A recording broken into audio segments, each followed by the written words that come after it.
आज आध्यात्मिकतार अवक्षय अमानविकतार जो अराजकता देखा देइछि एभली आध्यात्मिक अवक्षय को अवरोध करिवार एक आंतरिक उद्यम आत्मचेतना एक परिवर्तित परिस्थिति रे डिजिटल इंडिया सहित ताल मिलाई वैदिक चिंता और चेतना को लोकप्रिय करिवार एक सफल प्रयास आत्मचेतना। सर्वोपरि आध्यात्मिक अनुष्ठान विश्ववैदिक परिवारर स्वर्णिम संकल्प को सफल करिवार एक साधु उद्यम आत्मचेतना। आत्मचेतार आउ एक सद्यतम अध्याय को स्वागत करुच्ची मु प्रणव। आपण समस्त को नमस्ते। मु संस्कृति आज अध्याय को आपण समस्त को स्वागत करुच्ची। आज आम पक्षर अछंती विश्ववैदिक परिवार प्रतिष्ठाता सन्यासी श्री आत्मानंद। चलंतु आमे समस्ते मिसी तांको स्वागत करिवा। ताहले आज अध्याय आरंभ करिवा।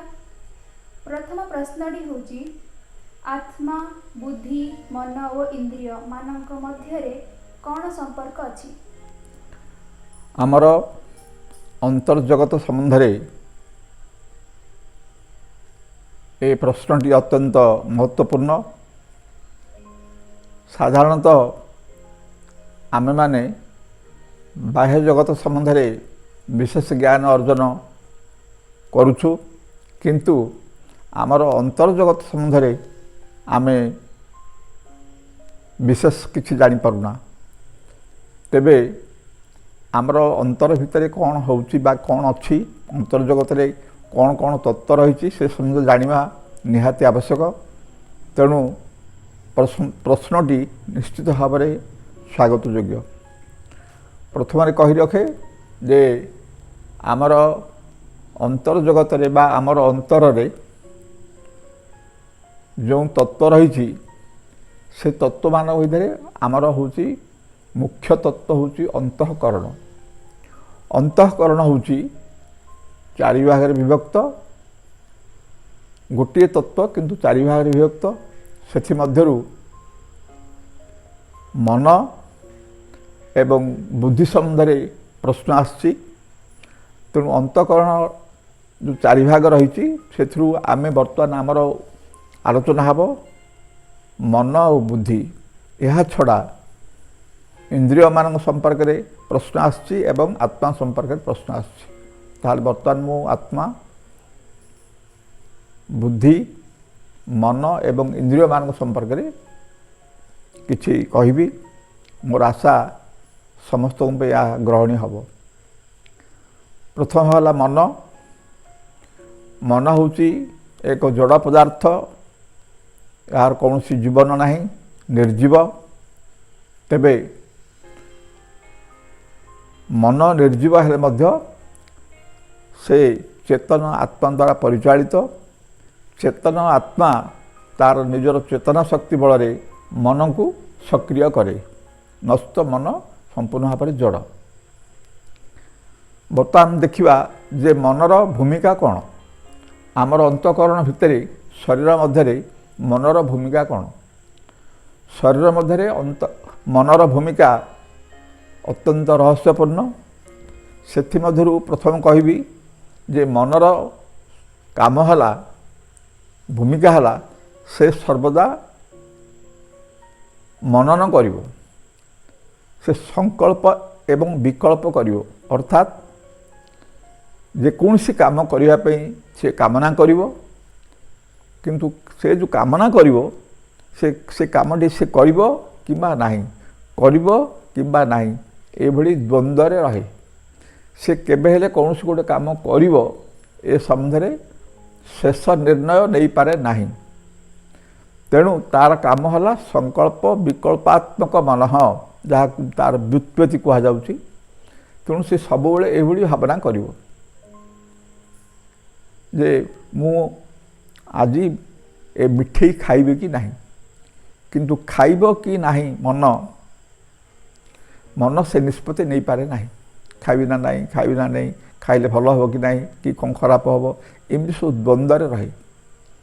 ए समय बुद्धिर भूमिका है जे मन जो संकल्प विकल्प करिवो, मन जो चिंतन करुच्ची जे मुझे जिनस खाइबी कि नहीं, अमुक जगह को मुझे कि नहीं, ये सब चिंतन करुच्ची बारंबार बुद्धिर रोल होची, बुद्धिर भूमिका होची से तापरे निष्पत्ति ग्रहण करिवो।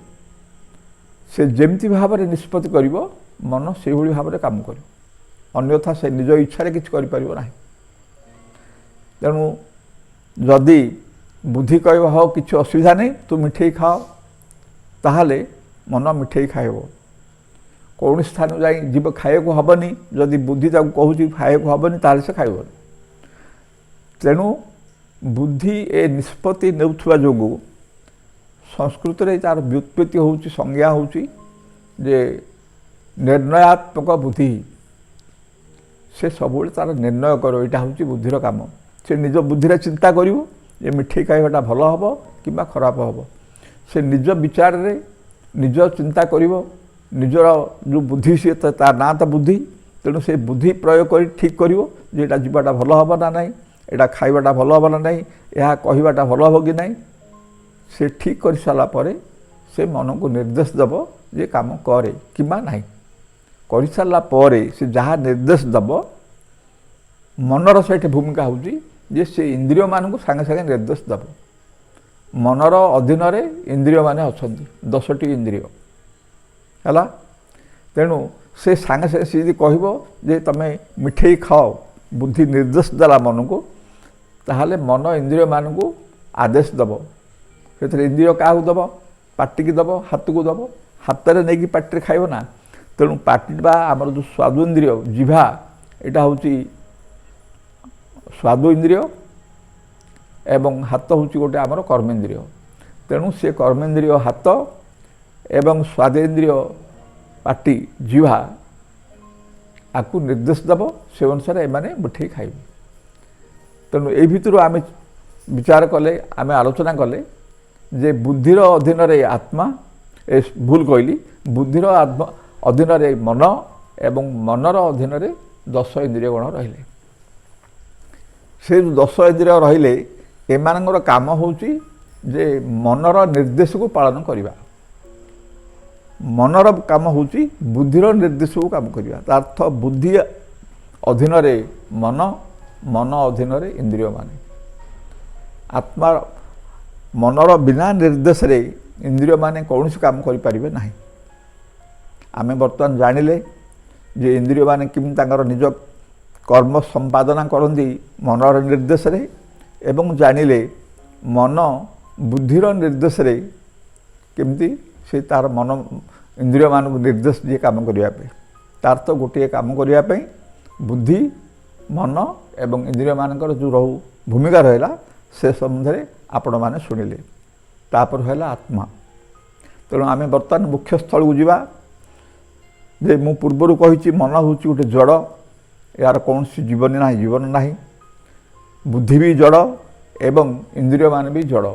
एम कहार कहार जड़कर मध्य कौन सी चेतना शक्ति ना, ए समस्त जड़, केवल आत्मा ही चेतन शक्ति। आत्मा जो चेतन रहिला से चेतना शक्ति बल रे बुद्धि, मन, इंद्रिय माने सक्रिय होती एवं से सब काम करते। तेणु जिते मनुष्य रो आत्मा चली जाए, तार तो शरीरटा मृत्यु हो जाए, से मन थाए, से बुद्धि थाए, से सब हाथ गोड़ सब थाए, कहीं किसी काम करेनि। तेणु आत्मार जो चेतन शक्ति रही, आत्मार चेतन शक्ति बल रे बुद्धि सक्रिय हुए, मन सक्रिय हुए एवं इंद्रिय माने सक्रिय होती। तेणु आत्मा प्रथम आत्मा खाऊ भावुची जे मु मिठेई खाइबी। आत्मा भावना करने जोगु से बुद्धि की निर्देश दिए जे मु मिठेई खाइबी, तार संबंध रहा आत्मार अधीन अधीनस्थ। बुद्धि हूँ से संपर्क में पचारि संपर्क कथा। आत्मार अधीनस्थ है बुद्धि, बुद्धिर अधीनस्थ है मन, मनर अधीनस्थ है इंद्रियगण। से मन इंद्रिय मानकर राजा बोली गीतार कहुई। तेरे ये उपनिषदकार माने गोटे सुंदर व्याख्या करिसेंती। ए शरीर को गोटे रथ सहित तुलना करिसेंती। ए शरीर है गोटे रथ ଏବଂ ରଥରେ କିଏ ବସେ? ରଥୀ ଅର୍ଥ ରଜା। ତେଣୁ ଆତ୍ମା ହେଉଛି ରଥୀ। ଏ ଶରୀର ରୂପକ ରଥରେ ଆତ୍ମା ବସୁଛନ୍ତି। ଆତ୍ମା ହେଲେ ରଥୀ ରଜା। ହେଲେ ରଜାଙ୍କର ଏସବୁ ଯେଉଁ କାମ ହେଉଛି, ଆତ୍ମା କିଛି କାମ କରିବ ଯେହେତୁ ତାର ଆକାର ନାହିଁ, ତାର ହାତ ଗୋଡ଼ କିଛି ନାହିଁ, ସେ ସୂକ୍ଷ୍ମ। ତେଣୁ ଆତ୍ମା ତାର କାର୍ଯ୍ୟ ସମ୍ପାଦନ କରିବା ପାଇଁ ସେ ଶରୀର ଉପରେ ନିର୍ଭର କରେ। ହାତ ଉପରେ ନିର୍ଭର କରେ, ଗୋଡ଼ ଉପରେ ନିର୍ଭର କରେ, ପଥା ଉପରେ ନିର୍ଭର କରେ, ଇନ୍ଦ୍ରିୟମାନ ନିର୍ଭର କରେ, ବୁଦ୍ଧି ଉପରେ ନିର୍ଭର କରେ, ମନ ଉପରେ ନିର୍ଭର କରେ। ତେଣୁ ଆତ୍ମା ନିଜେ କୌଣସି କାମ କରିପାରେ ନାହିଁ। ସେଥିପାଇଁ ସେ ଶରୀର ଉପରେ ନିର୍ଭର କରେ। ଶରୀର ହେଉଛି ଆତ୍ମାର ସାଧନ। ବିନା ଶରୀରରେ ଆତ୍ମା କୌଣସି କାମ କରିପାରିବ ନାହିଁ। ତେବେ ଏଇଠି କେମିତି ସୁନ୍ଦର ବର୍ଣ୍ଣନା କରିଛନ୍ତି ଉପନିଷଦକାରମାନେ ଯେ ଶରୀର ହେଉଛି ରଥ, ଆତ୍ମା ହେଉଛି ରଥୀ ବା ରଜା, ତାର ଅଧୀନ ହେଉଛି ବୁଦ୍ଧି। ବୁଦ୍ଧି କିଏ? ଯଦି ରଥୀ ହେଲେ ଆତ୍ମା, ରଥ ହେଲା ଶରୀର, ଆଉ ରଥୀ ହେଲେ ଆତ୍ମା, ତେବେ ରଥର ସାରଥୀ କିଏ? ରଥ ଚଲେଇବ କିଏ? ବୁଦ୍ଧି। ବୁଦ୍ଧି ହେଉଛି ରଥର ସାରଥୀ। ସାରଥୀ ବୋଲି ସମସ୍ତେ ବୁଝିପାରୁଥିବେ ଯେ ଯେମିତି କୃଷ୍ଣ ଅର୍ଜୁନଙ୍କର ରଥର ସାରଥୀ ହେଇଥିଲେ ରଥ ଚଲେଇବା ପାଇଁ। ସେ ରଥ କୁଆଡ଼େ ଯିବ ସେ ଅନୁସାରେ ସେ ଚଲାଉଥିଲେ ଆତ୍ମାର ନିର୍ଦ୍ଦେଶରେ। ତେଣୁ ରଥୀ ଯାହା ଯୁଆଡ଼େ କହିବେ ଏ ଶରୀର ରୂପ ରଥକୁ ବୁଦ୍ଧି ଚଲେଇବ। ତେଣୁ ବୁଦ୍ଧି ହେଉଛି ସାରଥୀ। ମନ କିଏ? ନା ମନ ହେଉଛି ଲଗାମ। ଲଗାମ ଅର୍ଥ କ'ଣ? ନା ବୁଦ୍ଧି ଆମର ଲଗାମ ହେଉଛି ଘୋଡ଼ାମାନଙ୍କୁ ନାକକୁ ଲଗା ହେଇଥିବ, ସାରଥୀ ଧରିଥିବ ସେଟାକୁ, ସେ ଦଉଡ଼ିଟାକୁ, ସେ ଦୌଡ଼ିକି ସେ ଧରିଥିବ, ଘୋଡ଼ା ଚାଲୁଥିବ। ସେ ଦୌଡ଼ି ଉପରେକା ତାର ହ୍ୟାଣ୍ଡଲ ମାନେ ଷ୍ଟିୟରିଂ ରହିଲା, ସେ ଯୁଆଡ଼େ ବୁଲିବ ସିଆଡ଼େ ବୁଲିବ, ସ୍ପିଡ଼ ଯାଅ ବୋଲେ ସ୍ପିଡ଼ ଯିବ। ତେଣୁ ବୁଦ୍ଧି ହେଉଛି ସାରଥୀ। ଏବଂ ସାରଥୀର ଲଗାମ କ'ଣ? ନା ଲଗାମ ହେଲା ମନ।